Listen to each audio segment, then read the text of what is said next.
ओम श्री परमात्मा ने नमः। आज हम गीता के दूसरे अध्याय के 70वें श्लोक का अर्थ सहित श्रवण करेंगे। मननशील संयमी मनुष्य को संसार रात की तरह दिखता है। इस पर यह प्रश्न उठता है कि क्या वह सांसारिक पदार्थों के संपर्क में आता ही नहीं? अगर नहीं आता तो उसका जीवन निर्वाह कैसे होता है, और अगर आता है तो उसकी स्थिति कैसी रहती है? इन बातों का विवेचन करने के लिए आगे का श्लोक कहते हैं।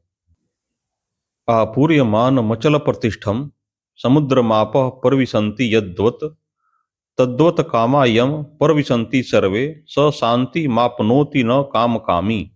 अर्थात जैसे संपूर्ण नदियों का जल चारों ओर से जलद्वार का परिपूर्ण समुद्र में आकर मिलता है, पर समुद्र अपनी मर्यादा में अचल स्थित रहता है, ऐसे ही संपूर्ण भोग पदार्थ जिन संयमी मनुष्य को विकार उत्पन्न किए बिना ही प्राप्त होते हैं, वही मनुष्य परमात्म शांति को प्राप्त होता है, भोगों की कामना वाला नहीं। व्याख्या।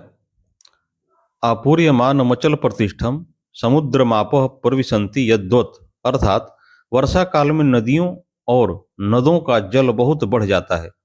कई नदियों में बाढ़ आ जाती है, परंतु जब वह जल चारों ओर से जल द्वारा परिपूर्ण समुद्र में आकर मिलता है, तब समुद्र बढ़ता नहीं, अपनी मर्यादा में ही रहता है।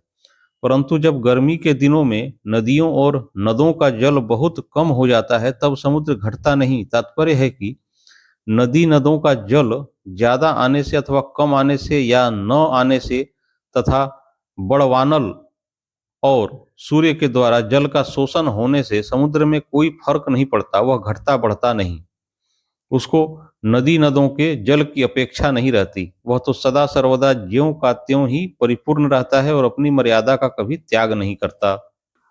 तद्वत् कामा यम प्रविशन्ति सर्वे स शांति मापनोति। अर्थात ऐसे ही संसार के संपूर्ण भोग उस परमात्म तत्व को जानने वाले संयमी मनुष्य को प्राप्त होते हैं, उसके सामने आते हैं, पर वे उसके कहे जाने वाले शरीर और अंतःकरण में सुख दुख रूप विकार पैदा नहीं कर सकते।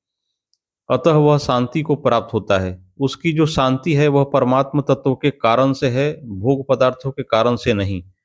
यहाँ जो समुद्र और नदियों के जल का दृष्टांत दिया गया है, वह स्थित प्रज्ञ संयमी मनुष्य के विषय में पूरा नहीं घटता।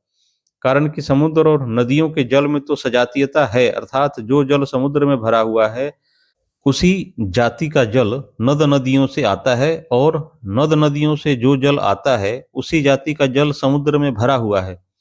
परंतु स्थित प्रज्ञ और सांसारिक भोग पदार्थों में इतना फर्क है कि इसको समझाने के लिए रात दिन आकाश पाताल का दृष्टांत भी नहीं बैठ सकता। कारण कि स्थित प्रज्ञ मनुष्य जिस तत्व में स्थित है वह तत्व चेतन है, नित्य है, सत्य है, असीम है, अनंत है, और सांसारिक भोग पदार्थ जड़ हैं, अनित्य हैं, असत हैं, सीमित हैं और अंत वाले हैं।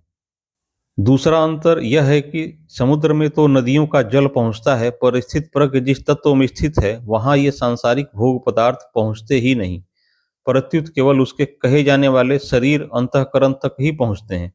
अतः समुद्र का दृष्टांत केवल उसके कहे जाने वाले शरीर और अंतःकरण की स्थिति को बताने के लिए ही दिया गया है, उसके वास्तविक स्वरूप को बताने वाला कोई दृष्टांत नहीं है। न काम कामी, अर्थात जिनके मन में भोग पदार्थों की कामना है, जो पदार्थों को ही महत्व देते हैं, जिनकी दृष्टि पदार्थों की तरफ ही है, उनको कितने ही सांसारिक भोग पदार्थ मिल जाए तो भी उनकी तृप्ति नहीं हो सकती, उनकी कामना जलन संताप नहीं मिट सकते हैं, तो फिर उनको शांति कैसे मिल सकती है? कारण कि चेतन स्वरूप की तृप्ति जड़ पदार्थों से हो ही नहीं सकती। परिशिष्ट भाव।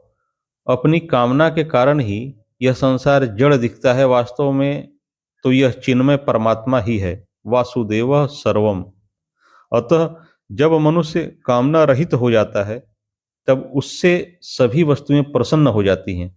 वस्तुओं के प्रसन्न होने की पहचान यह है कि उस निष्काम महापुरुष के पास आवश्यक वस्तुएं अपने आप आने लगती हैं, उसके पास आकर सफल होने के लिए वस्तुएं लालायित रहती हैं। परंतु कामना न रहने के कारण वस्तुओं के प्राप्त होने पर अथवा न होने पर भी उसके भीतर कोई विकार, हर्ष आदि उत्पन्न नहीं होता। उसकी दृष्टि में वस्तुओं का कोई मूल्य या महत्व है ही नहीं। इसके विपरीत कामना वाले मनुष्य को वस्तुएं प्राप्त हो अथवा न हो, उसके भीतर सदा अशांति बनी रहती है। नारायण नारायण नारायण। अगली वीडियो में हम गीता के क्रमशः श्लोकों का अर्थ सहित श्रवण करेंगे। कृपया इस चैनल को सब्सक्राइब कर लें ताकि कोई भी वीडियो मिस ना हो, और यदि वीडियो अच्छी लगी हो तो लाइक करना ना भूलें। जय श्री कृष्ण।